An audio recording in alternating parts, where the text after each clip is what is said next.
Welcome back to the second part of this video. So we'll begin off with question number 26 and we finished with question number 25 in the previous video. So now in this diagram, we need to know that an alloy represents a mixture of two different substances and naturally the atoms are of two different sizes.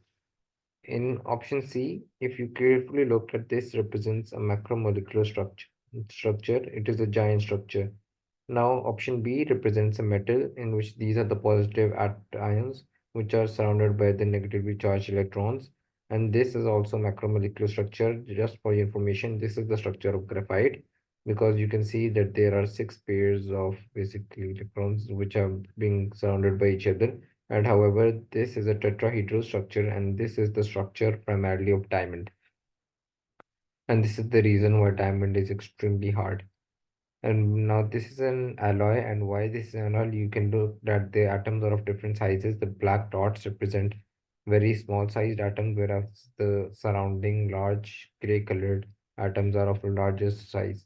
Now in question number 27, whenever we basically react copper with water, the metal reacts extremely vigorously and hydrogen gas is released alongside a hydroxide of the salt is made. Because a hydroxide of the salt is made, there naturally it's a base and it will turn the color of the litmus paper from reddish red to blue.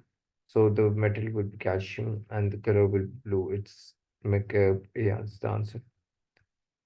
Question number 28, in order to prevent the substance from rusting, they say that why we coat iron with zinc. It is because why zinc corrodes preferentially instead of iron. It's because zinc is more reactive. So zinc reacts with the air instead of iron. So the iron which is underneath the zinc is relatively undamaged.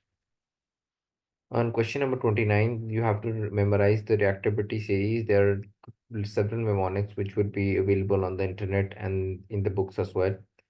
The answer to this question would be C, that if we heat the metal oxide with carbon, the more reactive substance the metal will be easily extracted out. However, if why a option number one is correct, because this electrolysis could be completed how if the instead of solid it was aqueous or molten metal oxide. Similarly, in option number three, heating the metal oxide with copper will not be able to achieve the favorable outcome because copper is more reactive than the metal oxide. Now, in question number 30.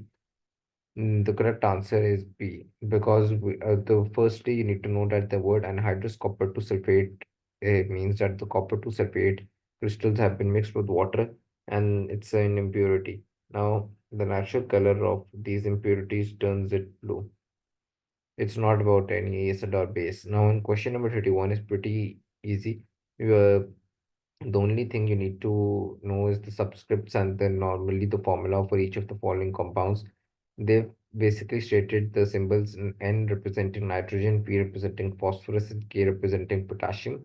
So we what we'll do is that we'll make the write down the formula for each of the following compounds and then see that how many of these three letters fit in them. So NH4NO3 is the formula of ammonium nitrate, and ammonium has a valency of +1, whereas nitrate has valency of -3.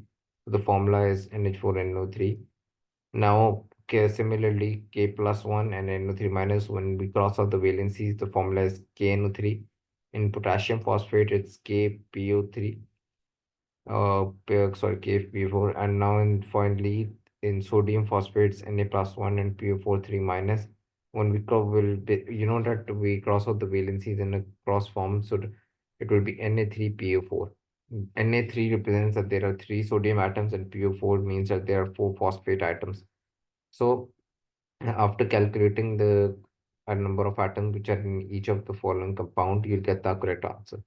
Now, on question number 32, they talk about the effects of global warming, and this is question is entirely revolving around climate change. We know why they're talking about livestock farming, because we know that cattle release methane gas whenever they burp, and methane gas is a greenhouse gas which traps the CO2 emissions and prevent them from leaving the ozone layer. Similarly, you should know that why they say using low sulfur fuels, because sulfur It's present in all of the coal and all of the fossil fuels, and it also adversely affects our environment. However, planting trees would be nice because they trap carbon dioxide in them and they release a large amounts of oxygen into the environment.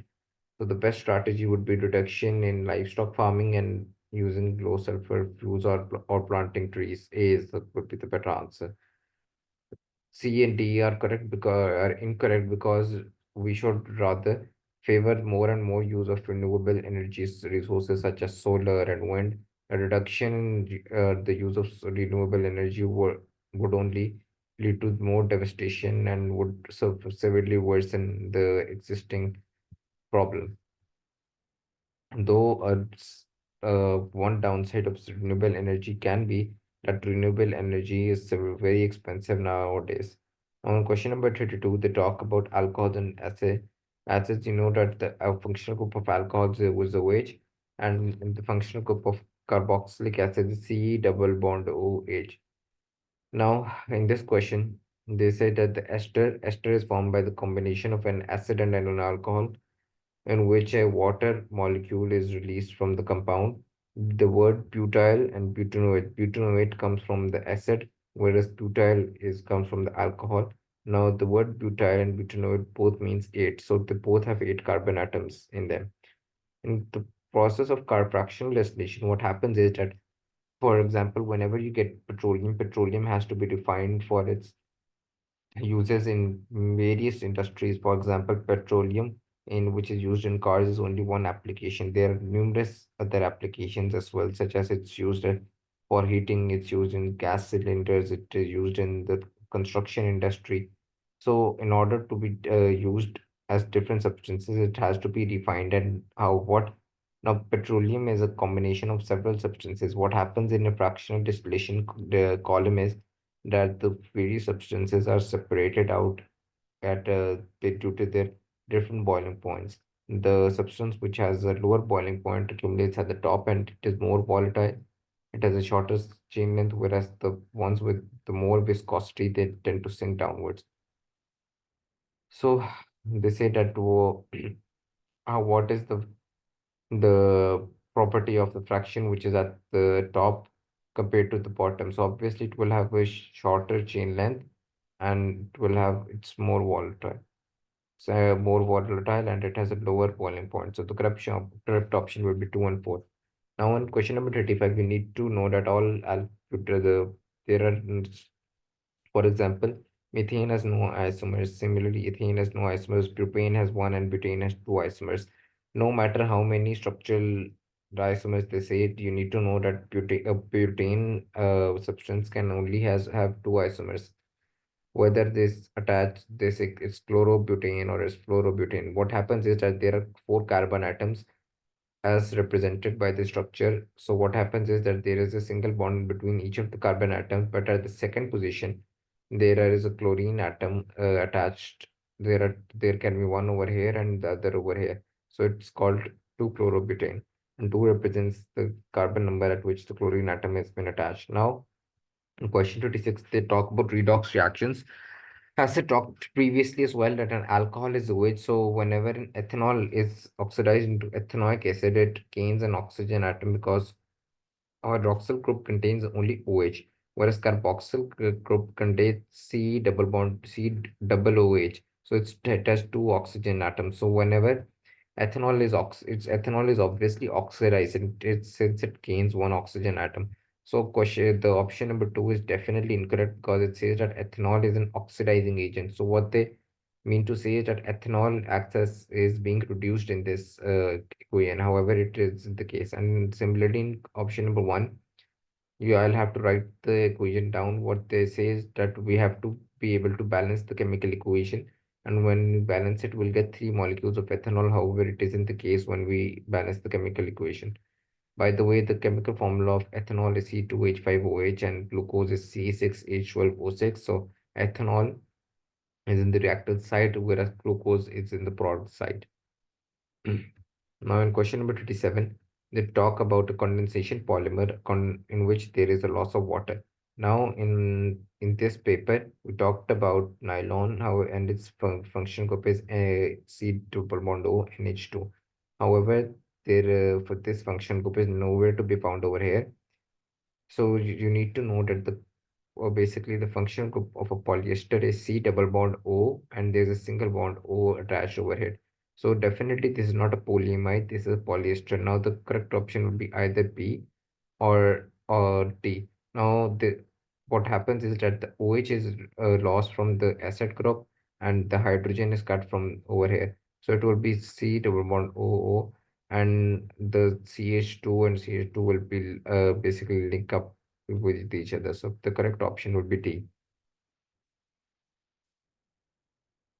Now in question number 38, they basically talked about filtration. What is the process of filtration? Is the process of removing an insoluble substance from two soluble substances, and it's accomplished by the use of a filter paper. So now the solute is the small is in always in smaller quantity and it is the substance which is being mixed, whereas the solvent makes up the larger amount of the distillate and it is the substance into which the solute is being transferred into. By the way, I'm just explaining all the options, and a saturated solution is when this solute is in excess quantity than in the solvent, then it can be mixed. A classic example is that, for example, in a cup of tea, if you 2 teaspoons of sugar and you stir it, it will be able to stir and the sugar will no longer be visible. However, if in the same cup of tea you place like 20 teaspoons, the after even after mixing it for a certain time, the sugar will come on the surface. That is because the solute particles can no longer fit on the in the solvent, and such a solution is represented as a saturated solution. Now, the correct option, by the way, to this part is D. That the substance which remains in the flask after the distillation is called the residue. In question number 39, they told us to calculate the RF value. The formula is the distance covered by the solute divided by the distance covered by the solvent. Now this is the baseline and this is the solvent front. This is the total distance. So RF value of 0.75 represents 75%. So naturally you can see if this is the starting point and this is the ending point, about 75% will lie closer to C rather than D. D is about 8%. So correct option will be C. Now, although you might be think that D is the correct option, however, it's C. Why? Because although they've talked about the baseline, but you need to know that this is on the basically the solute hasn't started its journey from here. Now, in question number 39, it's all about solubility. Sorry, question number 40 is all about solubility rules. The metal ion which must be present in this solution will be aluminum 3 ion. Now, why I have said because iron produces a greenish color because it's a transition metal, and similar is the case with calcium, although it produces a white precipitate, and zinc also produces white precipitate. Now, this you just have to memorize is it. There's no short way of coming around it.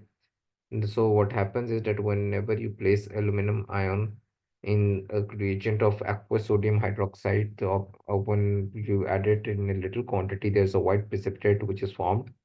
But when you add it in a lot of excess quantity, the precipitate dissolves, giving a colorless solution. However, the contrast is when you place it in ammonia, on adding only a small amount of ammonia, there will be white precipitate. However, when you add excess of the reagent, or I mean excess of the ammonia to it, there will be no further change. And unlike in the first case, in which when you placed NOH and the precipitate dissolved into colorless solution, this change will not occur in the presence of ammonia.